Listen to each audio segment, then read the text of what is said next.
Good morning, Eastern Oregon, on this November the 16th version of AM Live on EOA Live, your connection to Eastern Oregon.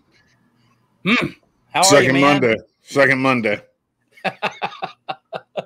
Second Monday. It's Monday all the way till Thursday in my book. I know. And then what is Thursday? Day before Thursday is Friday? the first Friday, yeah. The first Friday. Yeah. So even though I didn't even have a day off this week. Yes. Yeah. You had games and stuff all weekend, right? Yeah. It was the senior day for EOU football, and then Sunday I spent just cracking out pictures all day. Yeah, because you took a ton on I Saturday. took like 1,300 or something like that.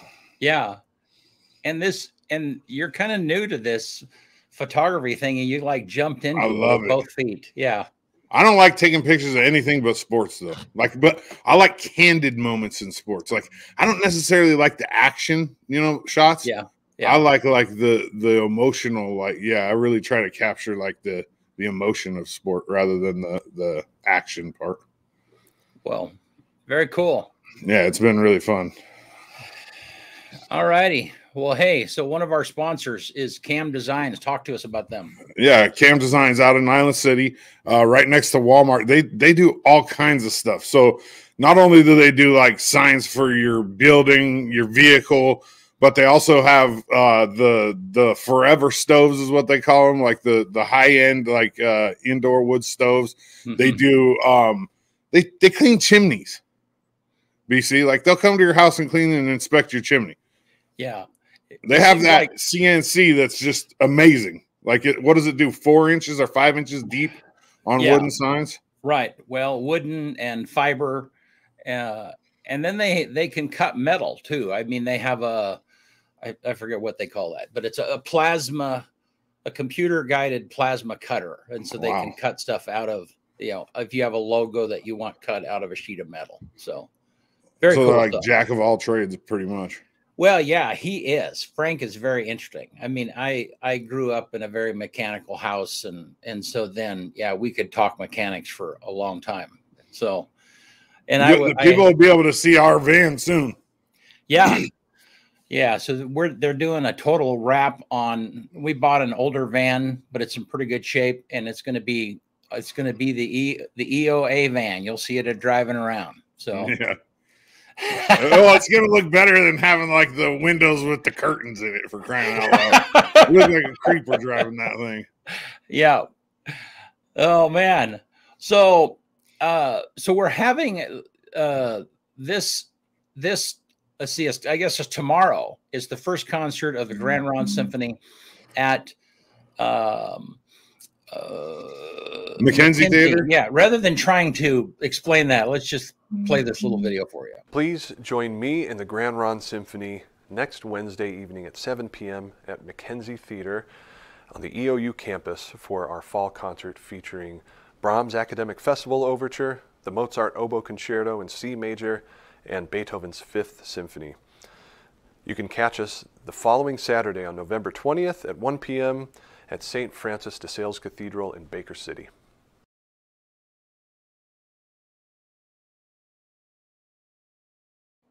So they're pretty excited about that. They have not been, like everyone else, they've been on a hiatus for the last 18 months. And it'll be in the newly remodeled Mackenzie Theater. I was in there this last weekend. And I was in there 2 weeks ago. I know it's really nice. Yeah. It's super nice. You're more special than I am. That's why. I went and watched that creepy movie. Oh, man, that was creepy. When he stabbed her, it looked like he was like stabbing into like clay. It was weird. Yeah, weird. I'm not a big creepy movie dude. It's like me neither, partially because it sticks with me. I mean, I can't.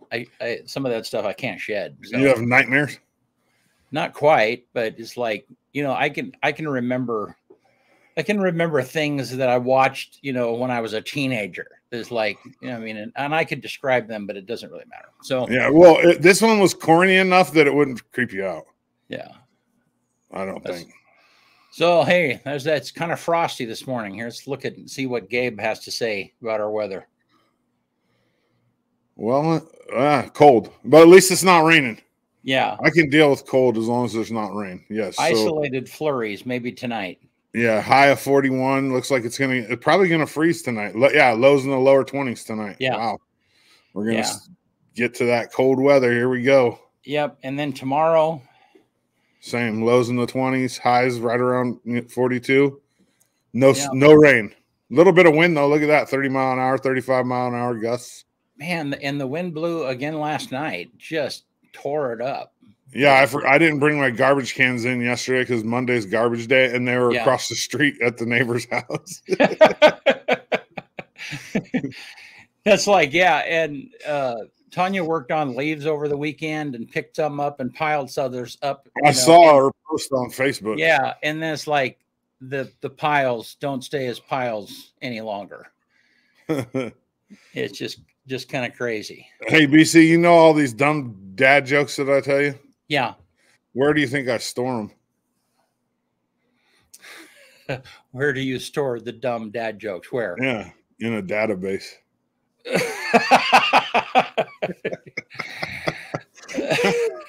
Got him.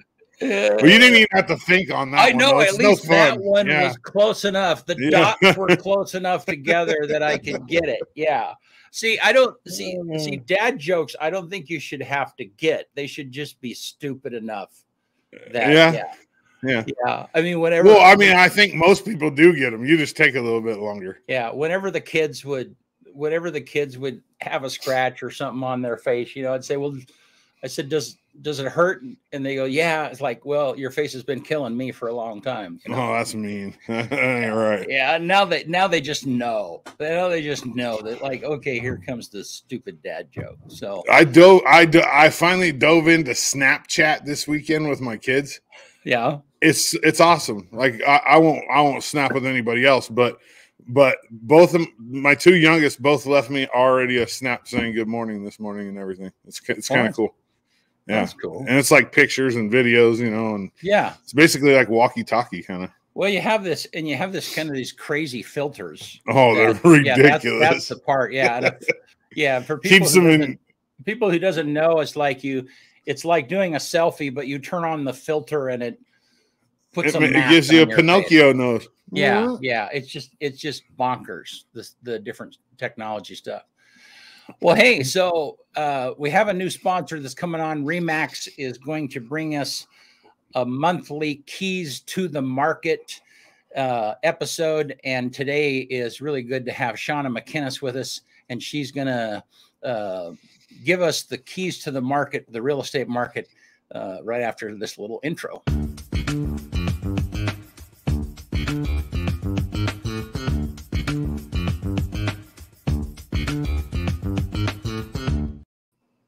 Hey, Shauna, how are you? I'm well. How are you? I'm good. Yeah, I know this is totally not your element. It's like totally not my element. Hey, it's not mine either. Oh, okay. I just do it because I have to. Yeah. Well, but I would say that, like, in a real live conversation, you have words. You talk though. So I mean, I wouldn't call you a quiet person. No, ask my husband. Not quiet.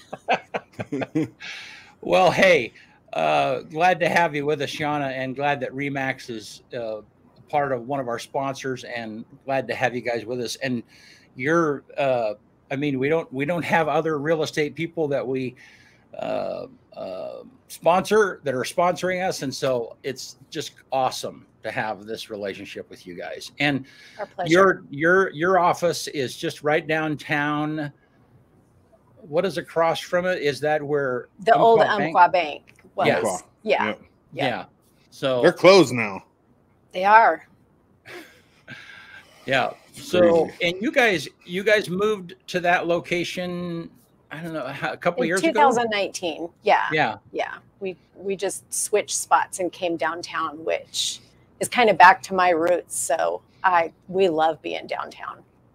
Good. And Shauna serves on the Main Street, LeGrand Main Street downtown board along with me. And Shauna, I have bought and sold a home through you, at least one. Yeah. And I guess only one, but Shauna's a good friend, and I'm glad that you're here. So Shauna, today you're going to talk to us about financing. And so kind of launch and talk to us about that issue. Okay. So I think that it's really important for people to get off to a good start when they're getting ready to purchase a home and do a transaction, because obviously that leads to the best conclusion. And I think one of the things that a lot of people don't know is, you always see the ads online for online lenders. And so I just wanted to visit a little bit about the difference between using an online lender versus using someone local. And so, I mean, talk to us about that. Are there advantages or disadvantages to one over the other? Well, obviously, we're all about local, in our area, but there are some advantages to a buyer as far as using someone local. If you're using a local lender, and we have some great loan officers at our local banks, at the credit union, and at the mortgage brokers that are, right here in La Grande, you can sit down with that person. Just, if something's going on during your transaction or something, you have questions, you can just sit down with that person versus having to leave them a message and wait for them to return your call, or sending them an email and waiting for that email to be returned. The value of being able to just sit down across the desk from somebody and squeeze their cheeks when you have questions is a big deal. It really is. Well, and I've experienced that too. I mean, there's when you're financing anything, it is really odd because there's an underwriter somewhere, and often they're behind the curtain. I mean, so I mean, and I've been turned down from financing before, and so then when you say why, it's like, oh well, the underwriter, we don't really know. I mean, it's just and I'm sure that there's a lot more personable experience when someone's local. Yeah. Right. And that kind of, that just is a really big deal too. Randy and I were talking about it last night even. And, if you're ready to buy a house, you think, and so you go to sit down with a lender and you're just like on the edge of not being able to qualify for a loan maybe, or, there's something happens during your transaction. If you have somebody that you've created a relationship with, they are more likely to sit down with you and say, okay, so let's build a plan here. Let's put something together, and it's going to, here are the steps you need to do to get, your credit score in the right place, or work this job for so long. And they're going to help you create that plan so that, in 3, 6, 12 months, you can go ahead and move forward. Or if something happens during your loan that's weird, they're going to help you, sit down with you again and give you your options and help you figure out how to move forward from that deal, rather than just throwing their hands up in the air, because they've created a relationship with you. That's and awesome. They're invested. Yeah. It's a win-win situation. Right. And I like how you said squeeze their cheeks. That is because one of our sponsors is EOA. They provide the internet that we're using right now. And Jeff Cruz, he has a slogan. It's like, we are a throat you can choke, because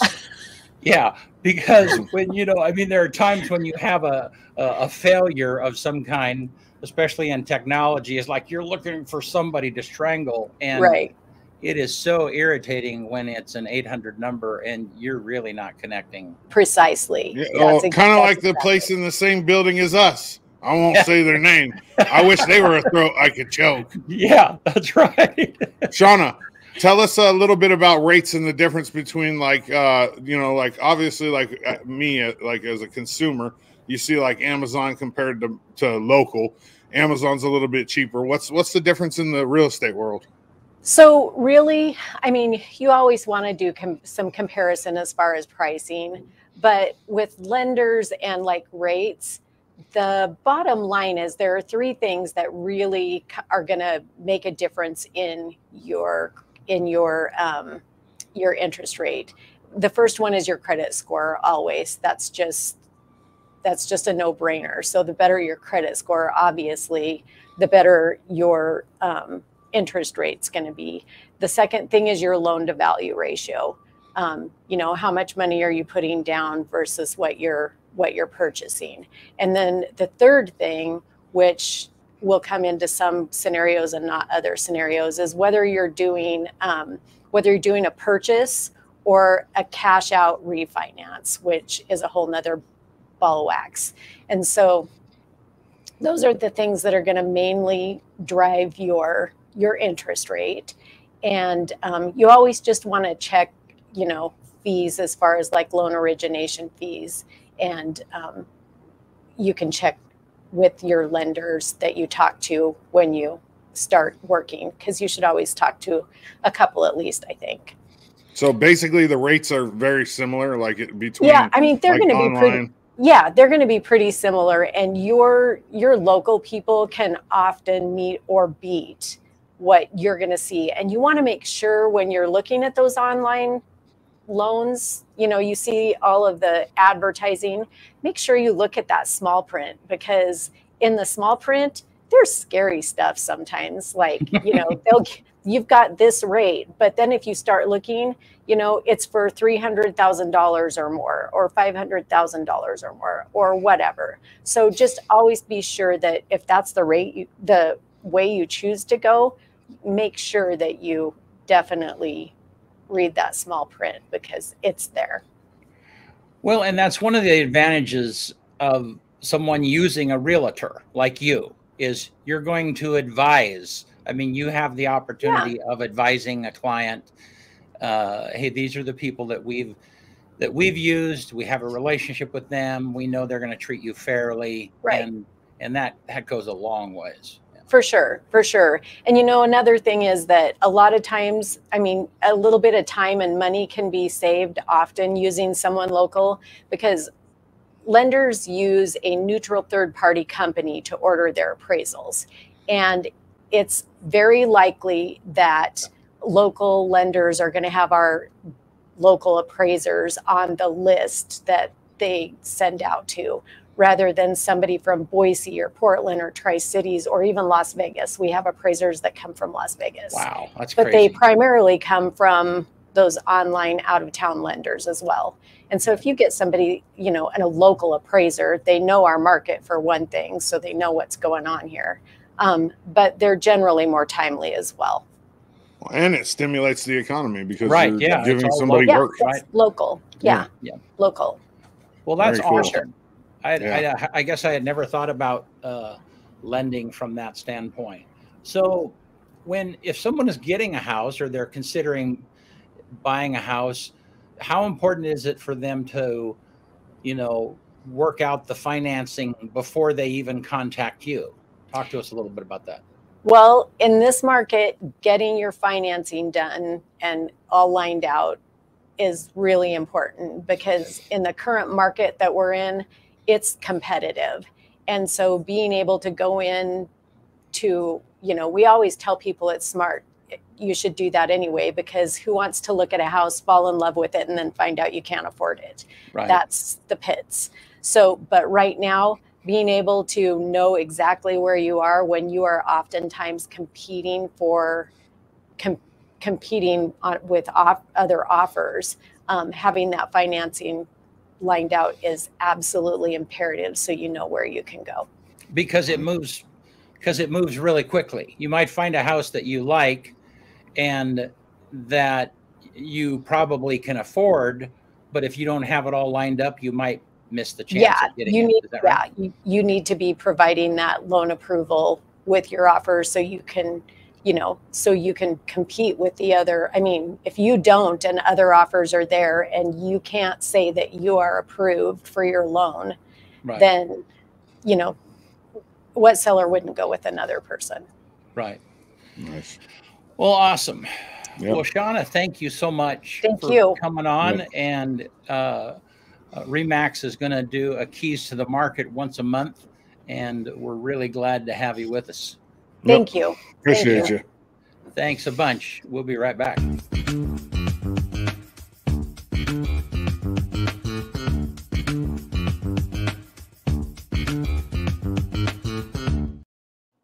All right. That was good stuff. Yeah, magic. All right. Well, hey, so it's a pleasure for us today to have Paul Anderes with us, and let's bring him in. How are you doing? Good morning. Man? Morning. Good. And for those of you that don't know, Paul is one of the 3 Union County commissioners here in Union County. And I don't think you're in Union County today. Today you are at a conference or something, right? I am not in Union County today. I am in Eugene for the annual Association of Oregon Counties convention. And earlier, Doddsy said you're in a motel. I said, yes, I am. Yeah. Doddsy, this place would blow your mind. Downtown Eugene, it's got a University of Oregon, Nike, and Animal House theme throughout the entire motel. What motel is it? It's the Graduate, right next to the Holt Center. I haven't been inside, but I've seen it before. Right. So like the lamp right here on this desk is a waffle iron, which is a nod to the Bowden family. Downstairs in the reception desk is, oh gosh, I would say hundreds of old school Nikes that they have on display behind glass there. They've got one of the original in a separate display, one of the original Oregon waffles, which I didn't even realize when they started out they were white with a black swoosh. Yep. And then on a wall in the kind of the foyer is all the old posters, the Bo Jackson posters, the Michael Jordan posters. It's really man, the Bo Nose poster. Sorry, the Bo Nose poster. Yep. Oh my gosh, I had that when I was a kid. Yep. Yeah. So it's an interesting place, and they've done it's very tasteful and nice place. Nice. Well, cool. Well, Paul, thank you for joining us. And my pleasure. Those that may not know, there are 3 Union County commissioners, and you guys kind of divide up issues or realms. I don't know how you say it. I mean, areas of liaison. Areas of liaison. And so, right. Yeah. And so, Paul, remind us your area of liaison and kind of tell us what's up. Bring us up to date. Yeah. So one of my main ones is natural resources. Another is public works, which includes not only the road department and all that they do there, but also the airport. And I want to talk a little bit about a project that's wrapping up right now, actually, as we speak, the widening and improving the runways out there. And there were some positives out of COVID. And one of them was this particular project, the federal government decided that because local governments were under stress because of COVID, financially, they were going to take care of the match. So that they paid for the entire project, which was really helped the budget out in that. And it's really a big improvement out there as well. And we're currently seeking grants for an expansion of our fuel farm. One of the things that we ran into last summer was with the new generation of air tankers. They consume a lot more fuel than the old school ones did, or the older generation did. And we got into a pretty tight situation a couple times this summer when they were flying hot laps to some of those fairly close fires. So we're working on improving that, and as well as just overall maintenance of the airport. So Doug Wright does a really good job managing that, and the Public Works Department. We've got Mountain Glen. I don't know if you've driven that recently, but from basically Riverside Park out to Booth Lane. Yes, Booth Lane. We've widened it, and then they chip sealed and fog sealed the whole thing. So, but with that comes a complaint, and we are taking it very seriously, of people speeding. So we've ordered a. Actually, we haven't ordered. We've requested through ODOT, because they do the speed studies, a speed study of that area to find out really how fast that traffic is going. And one thing I didn't know prior to getting into this job is that we don't set the speed limits. It's ODOT that sets the speed limits. So, I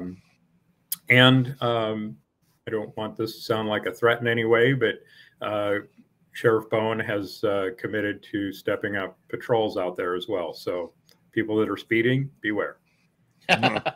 Hey, Paul, speaking of patrols, I'm going to get patrolled at 3 o'clock today. Yeah. I'm putting on the sleeve and getting bit by Molly. Oh, is that today? Awesome. Thank you. I'm nervous. I'm so nervous. You should be. Cody, I talked to Cody on the phone yesterday, and he's like, I told him, we'll just do it out here in the parking lot. He goes, you better go on grass or on dirt. And I said, why? And he goes, because that dog's going to knock you down. Yeah. Yeah. I'm nervous. So I'm nervous. Yeah, yep. But we're not doing it live. We're recording it. Yeah. Yeah. Good. Yeah. So that if Doddsy wets himself, yeah, that part out. Or something. I'm gonna wear a GoPro, and so's the dog, and then we're gonna have a camera, and it's gonna be fun. I'm not that worried about it. Just that partnership trains on the lawn outside the office, and it's fun to watch the two of them interact, and the respect that Deputy Jensen has for her, and just the great bond that the two of them have. It is truly a partnership when you think about law enforcement folks and ride along partners, and fun to watch. I love just his passion for what he does. Yep. Like, he's just got great passion for being a canine cop. You know what I mean? Like, it's super cool. Yeah. Do you have questions yet, or do you want me to keep going? No, I was just going to say, I was out to, I did go to, recently I stopped by the airport, and I had never been into that building before. And the building, I mean, it's probably 10 years old. I don't know how new that is, but I mean, it's a nice facility, and it seems like, I heard that they realigned. I mean, when they redid some of the runways, they kind of altered them a few degrees. Is that right? I mean, I'm trying to remember what I was told, and that seemed kind of interesting. Right. Slight realignment, but more the resurfacing and fixing drainage and the areas adjacent to the runways. They did an awful lot of work there to make sure that they were, and I don't understand this real well, but to the degree I do, and there's a little bit of a slope so that when it rains, it drains off there and doesn't puddle on there. And yeah, it was a pretty extensive project. And actually, it's the Steve McClure FBO, named for him by the commission prior to me getting here in honor of his long-term service to Union County. And I have the opportunity to use it occasionally in the summertime. I still have my qualifications to do recon flights for fire, and it is a really beautiful facility. And I don't know why it's surprising, but it is the volume of traffic that we get through our airport. It's kind of, to a lot of folks, it's out of sight, out of mind, but we get a lot of people, and what they will do is fly in there and then maybe Wallowa County or a property at the lake during the summertime, or some folks coming in from out of the area to hunt, or a lot of recreation. Right.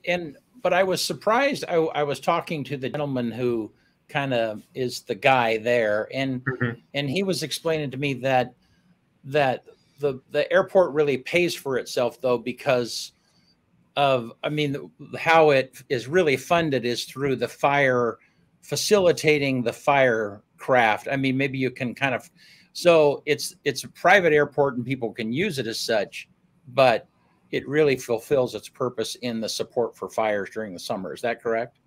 Well, it's so the term, again, the one that I learned was general aviation. That's when you have a plane and you keep it out there and fly out, you'll consume some fuel. And like any fuel distributor, there's a profit margin built in, but the volume that those tankers go through really does help bolster the bottom line out there. The other thing that we've done, and it doesn't make a lot of money, but I think in the long term it probably, and it's a great asset, is that rappel base. And a number of years ago, they combined sled springs and, oh gosh, I've drawn a blank on the other one, from the Umatilla National Forest, combined the two rappel. So we have ships there, as well as, I want to say somewhere in the neighborhood of 40 rappellers. And Union County built the building and then leases that long-term lease to the federal government. And that will, in sense, be paid for by the federal government by their use. And then after that time, after that's paid off, then we'll be in a position where that will be a income for the county. There we go. Got it. Yep. Yeah. Hope that wasn't too confusing. No, Made sense to me. Yeah, and I guess I had never even thought about how airports pay for themselves. I mean, they're just kind of like, and that there actually is income, and that's a different program than like roads. Roads are just an expense. There is no income. Right. I'm well, sure actually, it's subsidized, I'm sure, by taxes. We pay taxes. Yes, fuel tax. The money that goes to work on our roads is through the gas tax, and it's not like your property tax doesn't go to support the road work. It's all based on the gas tax that you pay at the pump. Yeah, and when I went to license one of the vehicles, my van, not too long ago, and they've changed the scale now. And so if you have an electric car which doesn't use fuel so that it doesn't collect gas tax, then the plates, this is the state of Oregon, to buy license plates in the state of Oregon for an electric vehicle is much more expensive than if it were a gas burning vehicle, because they need some way of recovering that tax money. Right. Interesting. Right. Yeah. So is that the new EOA van that's getting the wrap? Yeah, it is. Nice. Yeah. I'm looking forward to seeing that. Yeah. Good thing you didn't see it before the wrap. Yeah, it's not. Yeah, it's not new. I mean, I think it's like a 2002 or 2005. It's not a new, but it's in pretty good shape. So it's all wood and leather on the inside. No, it looks like there should be a lounger couch in the back. It is. It's exactly. It's got that crushed velvet look to it. Yeah. So nice. Yeah. So all right. Well, Paul, tell us what's next. So we've also got the ARPA money, American Rescue Plan. We're still receiving information on what that can be used for and what parameters we've got for that. We want to be obviously fiscally responsible for that. And that's, before I started in this job, I thought that $1 million was a lot of money. And unfortunately, the wish list that we've got, and what we did is at a work session, we just brainstormed projects, everything from improvements at Buffalo Peak to improving some of the equipment or modernizing some of the equipment at Public Works, things like that. And it's over a 2-year period, it is just a little more than $5 million. And just rough counts on our looking at what we have for projects that we would really like to complete and would add to the community and the county as a whole, from projects in Elgin, Powder, Cove, Union, Imbler, all over the county, is probably somewhere in the neighborhood of $100 million. Wow. Yeah, I mean, really what I would consider worthwhile projects. Yeah.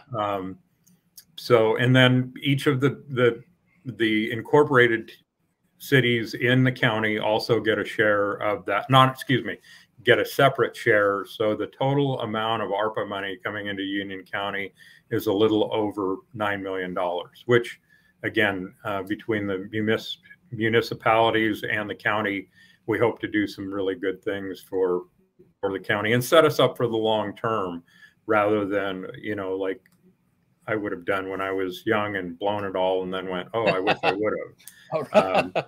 And it really does take some thought and some input from folks to figure out the best way to do that, and talk to our department heads, and they've come up with some proposals as well on how to best use that money. And no decisions have been made at all. Like I said, the only thing we've got right now is a wish list on a whiteboard, and we're continually adding to that as well. So is part of that, you know, because somewhere, I don't know, maybe a year ago, seems like it was there was some COVID money that was distributed in grants to businesses. Correct. Is any of this money earmarked for that type of thing? Well, yes and no, and let me explain. So what you're talking about is the CARES funding. Okay. And that was late in December, and we were able to help a number of businesses. At that time, we realized that there was a lot more out there. Some people didn't apply because they didn't think they would qualify. And we had a parameter on there that it needed to be locally owned, and that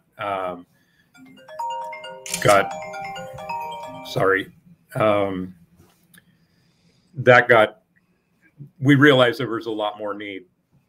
Last year's legislature, each senator was given $4 million, and each representative, was allowed to use within their districts.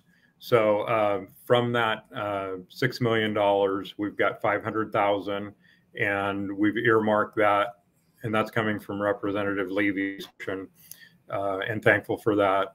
And that we've earmarked that for another program similar to the one you're talking about, business support, rather than project, if that makes sense. Yes. Yeah. No.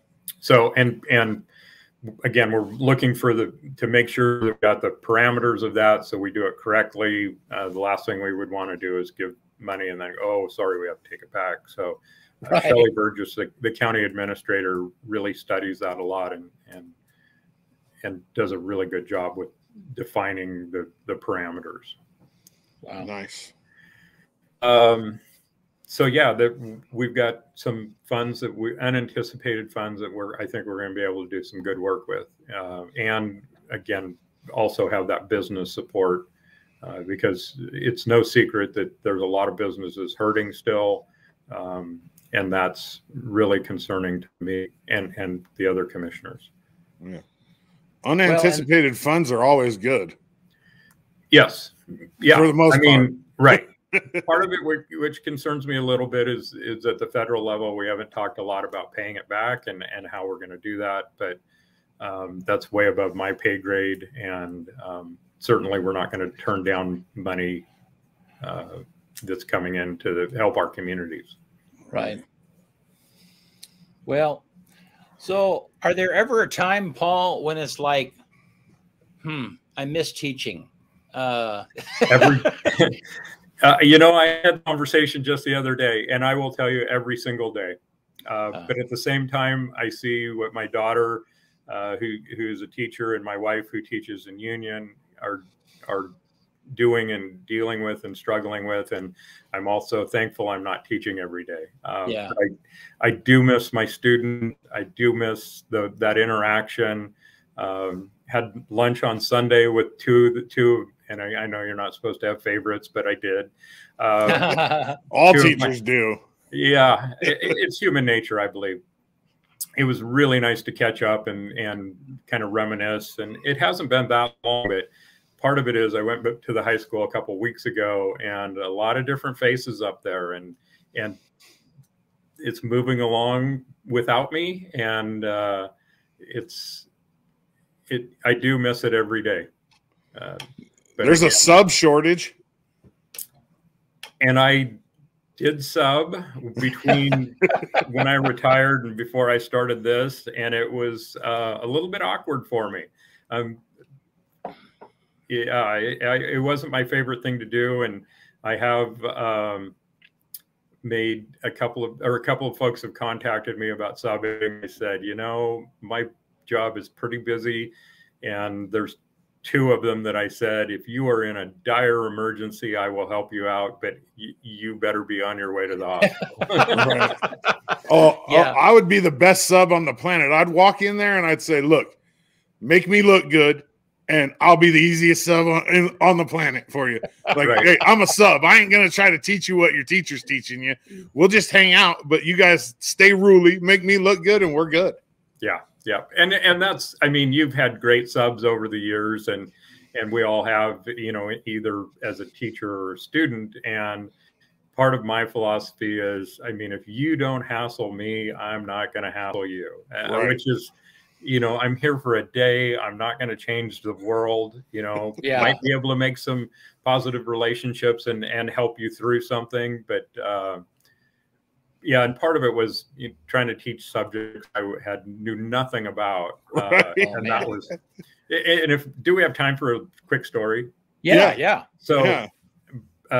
When I did sub, I subbed for Brad Dutton down in North Powder, and he goes, "Oh, it's going to be great.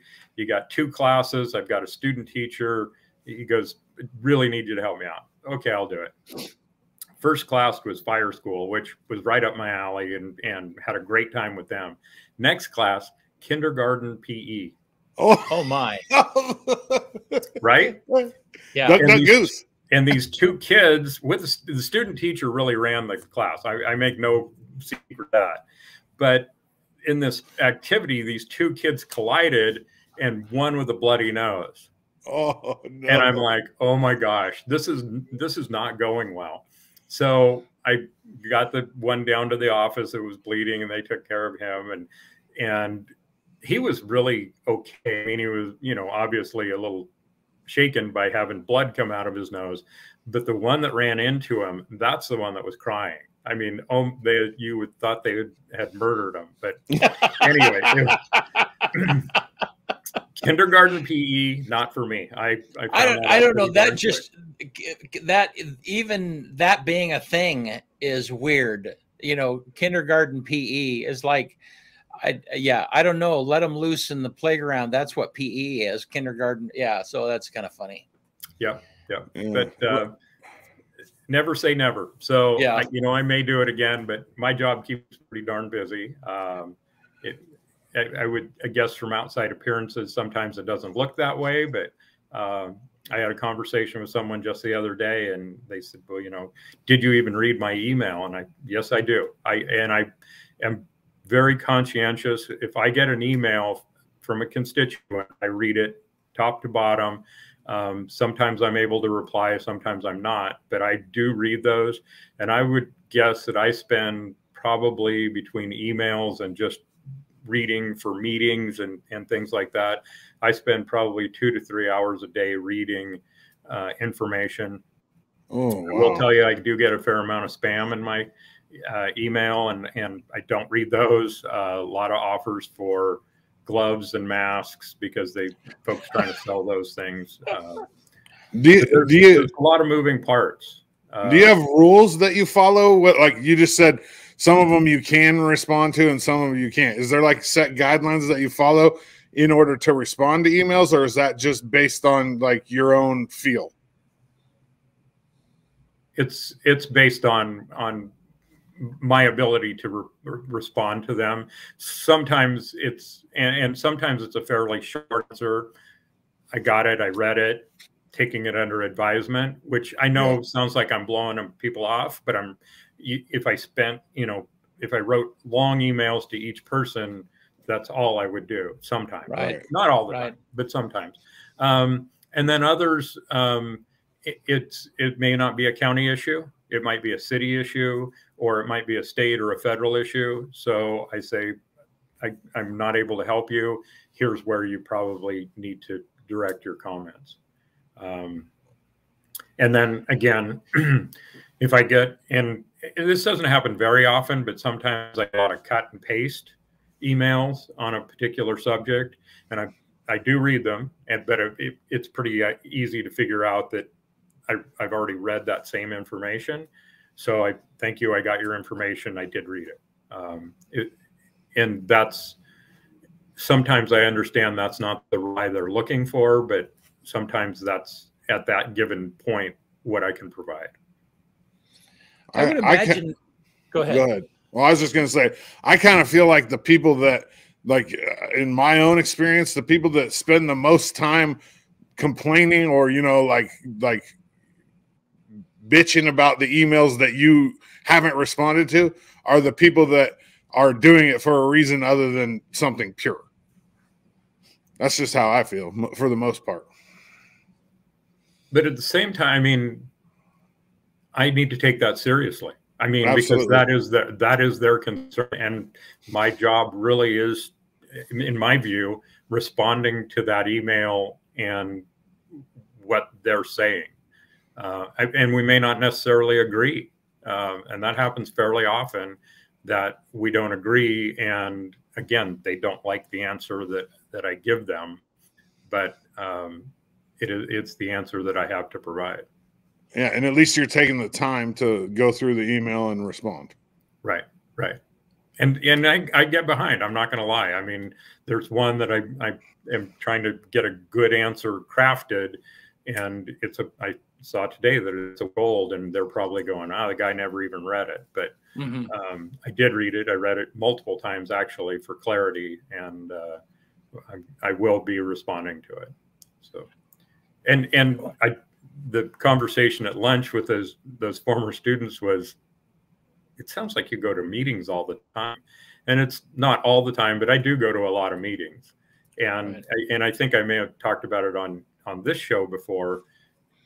My world for 32 years was guided by bells.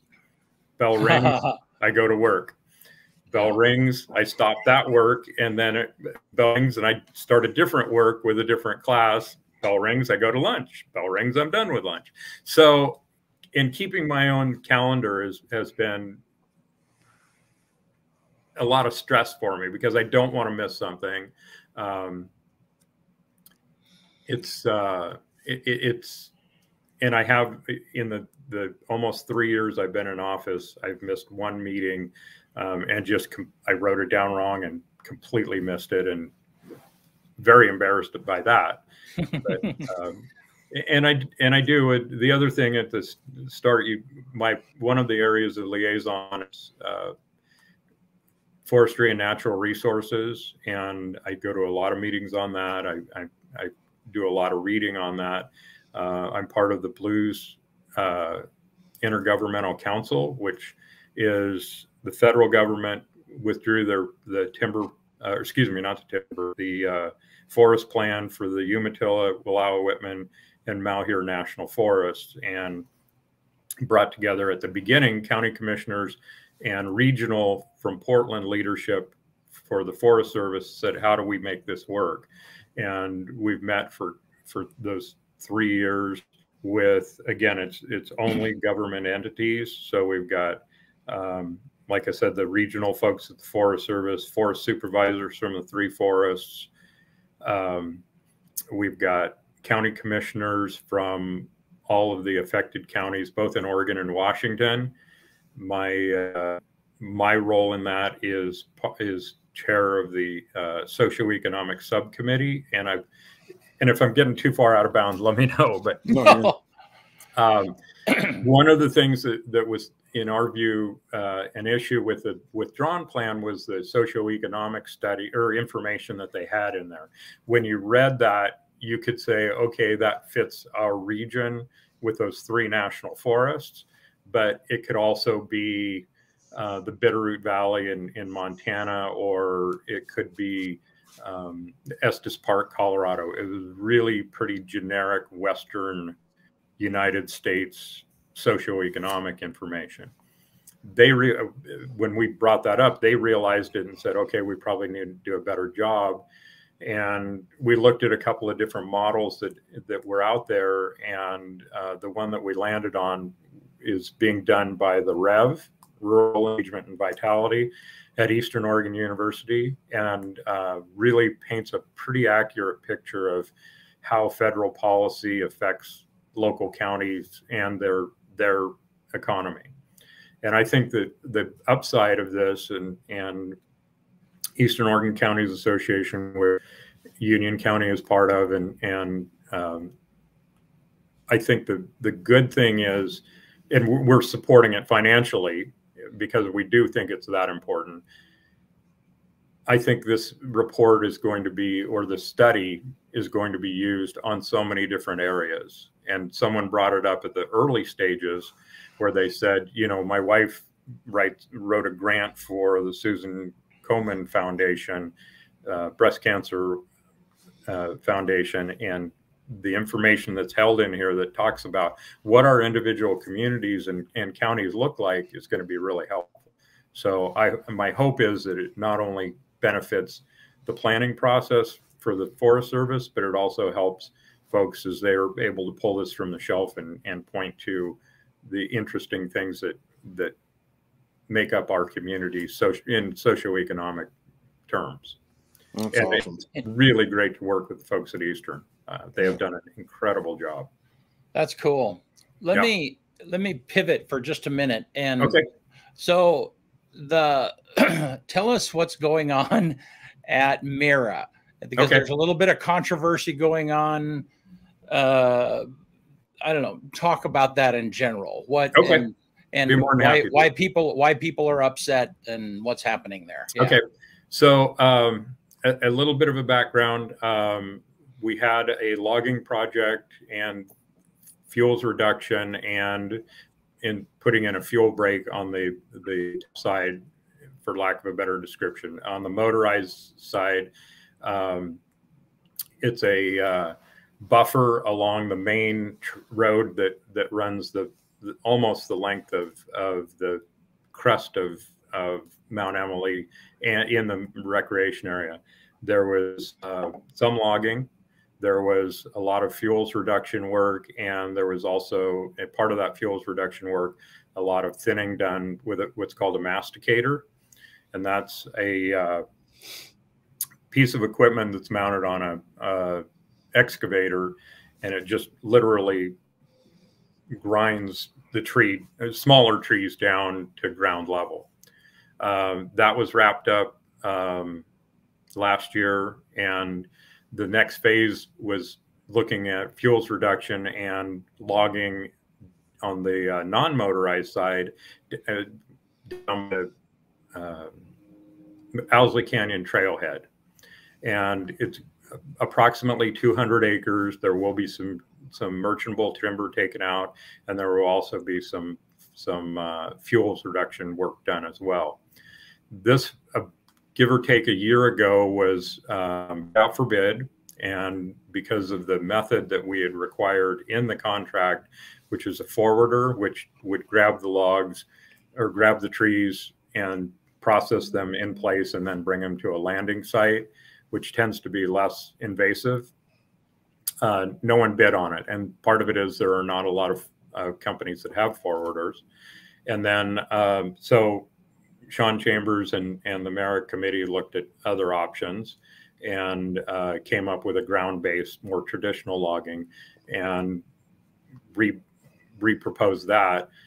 There were folks who were concerned, a lot of folks that are concerned that we're going to damage the mountain bike and hiking and equestrian trails that are in there, and what it's going to, the damage that logging is going to do. Part of it was they didn't think that we communicated well, so I appreciate this opportunity to answer that.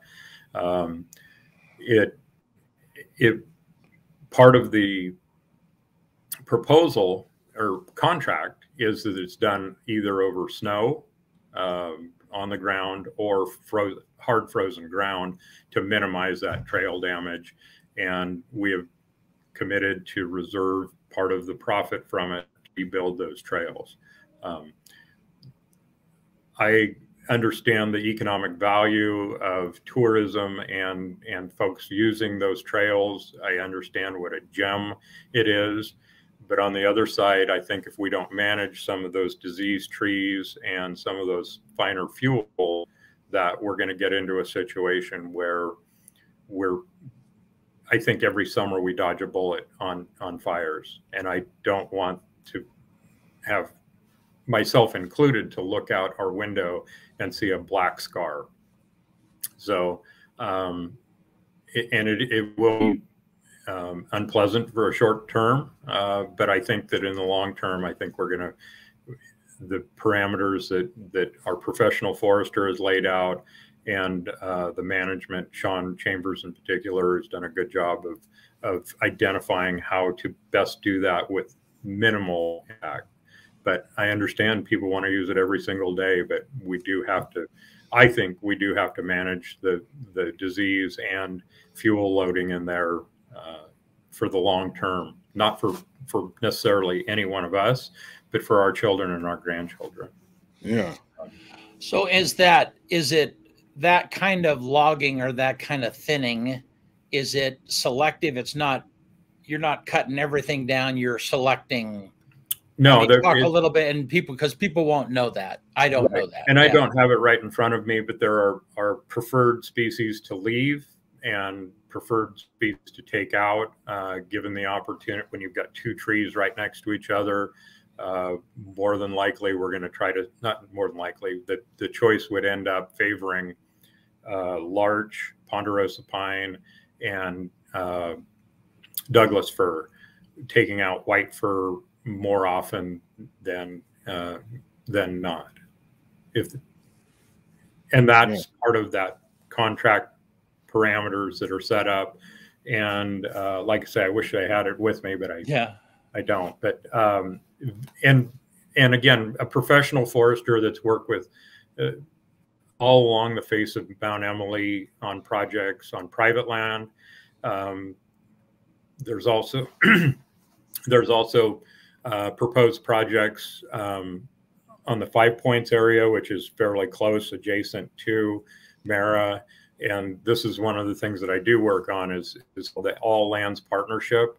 And that brings in private Oregon Department of Forestry, Forest Service, which also manages any BLM ground, Bureau of Land Management ground that's in our county, and in this case, the county. And we're trying to, it's called cross fence work or cross boundary work. So if I've got in my garden, if I've got a weed problem and I don't take care of it and those weeds blow to the neighbors, that's kind of what we're looking at in this All Lands project, is how do we get a concerted effort that's not a patchwork of projects, but they're more contiguous.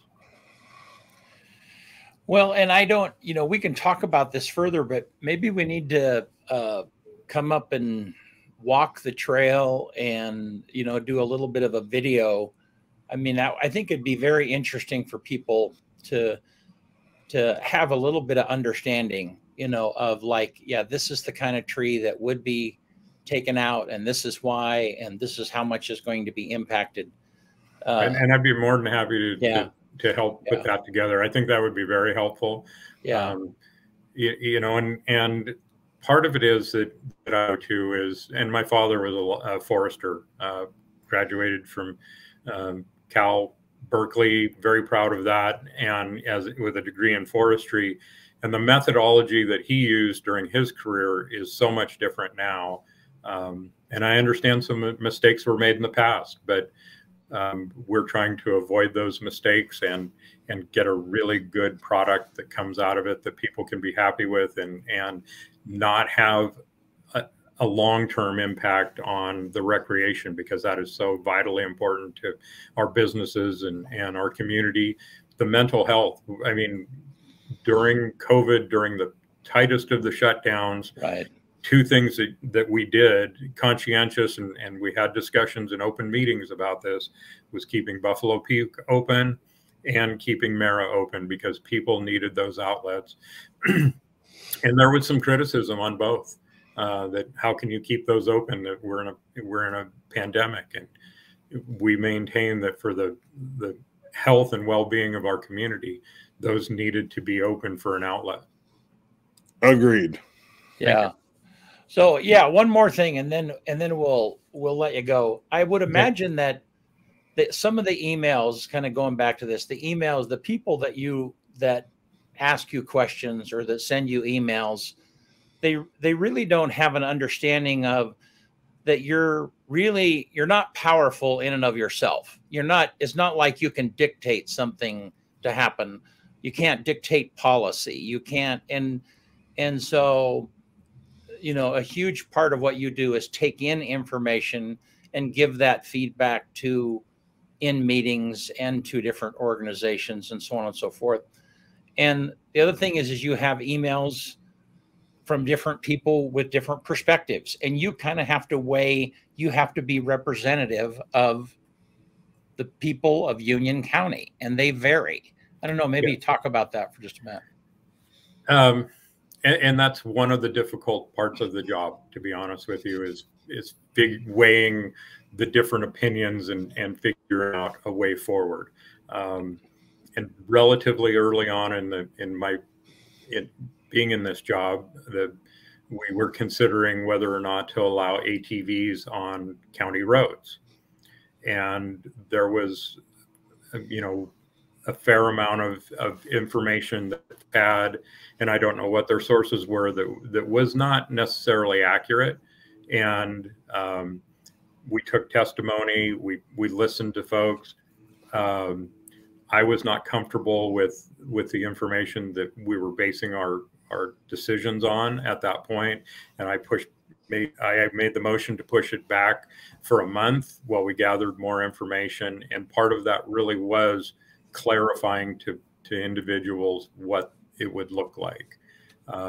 We revisited that this fall. Is it perfect? Hardly, but it is, I think, a benefit to community. We've got folks that will park their trailer at the fairgrounds and then ride up Fox Hill and ride on Mara on the motorized portion of it. There's a couple of individuals that actually drive their TVs side by sides to work, and it's something they enjoy, and a lot of it goes to accessing the recreational opportunities we've got. There are still, and they're signed roads that you cannot ride an ATV on, and we get calls on that. Hey, someone's riding an ATV on Hunter Lane. There are parameters which we can't supersede state because they set the rules. If it's for commercial or agricultural, those folks have the ability to ride their ATVs in those pursuits. So if there's someone riding an ATV and changing water in the summertime, that's most often where we get the complaints that people are riding on roads that they shouldn't. I've ridden an ATV on Hunter changing water. Yep. Uncle Ronnie and Nancy, right? Yeah. Yep. There you go. Yep. Yeah. Yeah. Yep. Well, Paul, thank you so much for coming on. Yep. Is there anything else that you wanted to mention real quick before we take off that we missed? I appreciate the opportunity to be here. I think it's a good method to get the information out. I backed off on social media because it's become pretty divisive at times. Very. And I was pretty into Facebook for a long time, and it was tough to put it down. But I appreciate this. I will do it more often if you have the time space available. I think it's important that we communicate to the community, and the number at the office, 963-1001. Call us. If we're not there, it goes to our voicemail. Those I listen to and write down and try to get back to people as quickly as possible as well. May not happen that day. I try to make sure it happens within 48 hours, getting back on phone calls. Awesome. So please reach out to us if you have questions or concerns. Have a conversation, have a discussion. And again, we may not always agree, but at least we know each other's views. Right. All right. Well, Paul, thanks for taking the time and you bet. And to be with us this morning. You bet. Have a good day today. Thank you. Well, I like having Paul on. He's good. Yeah. Yeah. Sharp individual. I mean, all three of our county commissioners, I appreciate all three of them. Yeah. So, because they represent us. They're just good folks. So, should we get them out of here? Yep. Yep. All right. On this day in 1914. So, on this day, November 16th, 1914, the Federal Reserve System formally opened. On this day in 1920, the first postage stamp meter is set in Stamford, Connecticut. On this day in 1938, lysergic acid diethylamide is first synthesized by Swiss chemist Dr. Albert Hofmann at the Sandoz Laboratories in Basel, Switzerland, which is LSD. 1938, synthesized. Yeah, in 1957, Boston Celtics center Bill Russell set an NBA record with 49 rebounds in a game. We will never see that record broken. 49 rebounds. That's insane. How many rebounds in a normal game on an average? Well, I mean, the guy who leads the NBA average right now is like 13. Wow. Okay. Yeah. So that it's quite a big difference. Yeah. On this day in 1965, Walt Disney launched the experimental prototype community of tomorrow, which is now known as the Epcot Center.